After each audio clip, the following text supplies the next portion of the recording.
యో గైస్ నమస్తే. ఇది Apple iPhone 15 plus.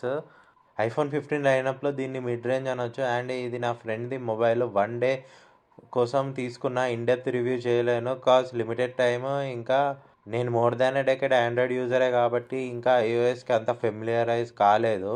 But complete in depth review కావాలి అంటే పిక్సెల్ 7 రివ్యూ చేసిన, ఒకసారి చూడండి. ఫస్ట్ థింగ్ నేను ఇంప్రెస్ అయిన ఐఫోన్ 15 లైనప్లో అంటే Mr who's the boss battery comparison వీడియోలో ఐఫోన్ 15 ప్లస్ ఛాంపియన్ అయింది. నా ఎక్స్పెక్టేషన్స్ ఫస్ట్ ఉండే చాలా హై ఉండే. సో నాకు ఈ టెస్ట్ చేయాలి, పర్సనల్గా బ్యాటరీ టెస్ట్ చేయాలి అని ఉండే. బెస్ట్ వే బ్యాటరీ డ్రైన్ చేయాలి అని అంటే కెమెరా యూజ్ చేయడం. So let's talk about camera. 4K 60 FPSతో మధ్యాహ్నం మ్యాక్మినీ M2V షార్ట్స్ తీసుకున్న రివ్యూ కోసము.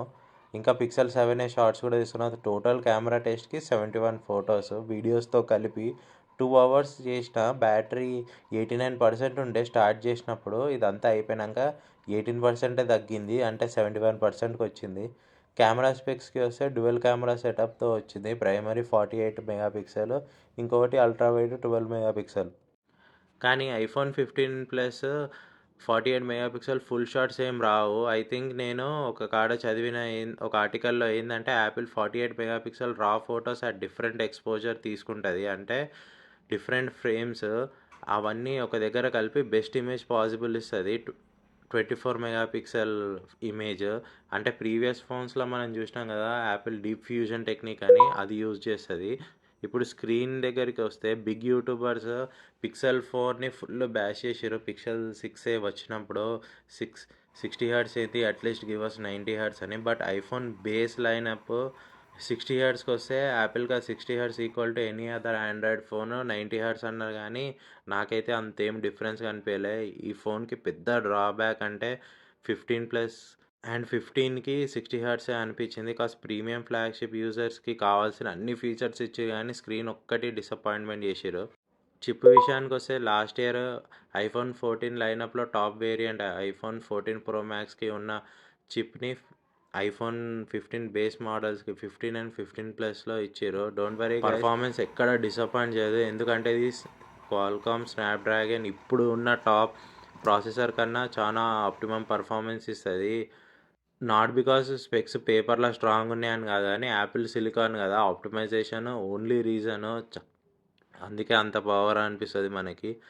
అండ్ నేను గీక్ బెంచ్ స్కోర్స్ అవి ఇవి ఏం చేయను, ఎందుకంటే ఇప్పుడు వచ్చే మొబైల్స్లో అన్నీ 1 మిలియన్ పాయింట్స్ చూపిస్తుంది. యాక్చువల్లీ మన డైలీ లైఫ్లో అంత ఇంపాక్ట్ ఏముండదు అన్లెస్ మీరు హెవీ యూజర్ అయితే. చాలామంది గీక్ బెంచ్ స్కోర్స్ ఒక్కటి చూసి ఫోన్ కొనేస్తారు. నేను అలానే ఉండే. బట్ వన్ ప్లస్ పైన కొన్ని అలిగేషన్స్ వచ్చినాయి అప్పుడు. ఈ స్కోర్స్ ప్రతిసారి వన్ ప్లస్ ఎందుకు హై వస్తాయని ఆ ఎవిడెన్స్ చూసినాక so it's easy to manipulate అని లైట్ తీసుకున్నా.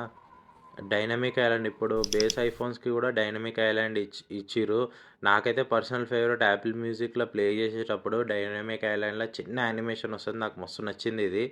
హీటింగ్ యూజర్స్ చాలా యాంగ్రీ ఉండే యాపిల్ డెవలపర్స్ పైన, ఫోన్ నెక్స్ట్ లెవెల్ హీట్ అవుతుంది అని. బట్ రిలీజ్ అయిన 1 లేదా 2 వీక్స్లో అప్డేట్ ఇచ్చి అంతా రెక్టిఫై చేసేసారు. నేను ఈ ఫోన్ రీసెంట్లీ టెస్ట్ చేసిన కాబట్టి నాకైతే ఏమనిపించలే అంత.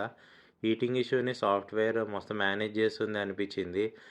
హీట్ అయిన 5 మినిట్స్లో మళ్ళీ ఓకే అయిపోతుంది ఫోను. కానీ కొన్ని కేసెస్లో 4K 60 షార్ట్స్ తీస్తుంటే అది ఆటోమేటికల్లీ 1080pకి స్కేల్ డౌన్ అయిపోతుంది.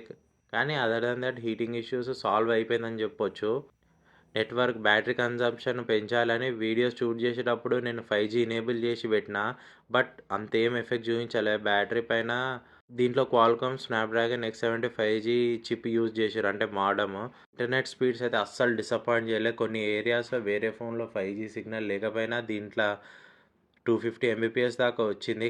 నాకు పీక్ అంటే 1 Gbps వచ్చింది, 1084. గేమింగ్ సాడ్లీ నేను Genshin impact Honkai star rail ఆడదామని అనుకున్నా. బట్ టైం సరిపోలే, ఎందుకంటే కాన్సోల్ లెవెల్ గ్రాఫిక్స్ వస్తున్నాయంట.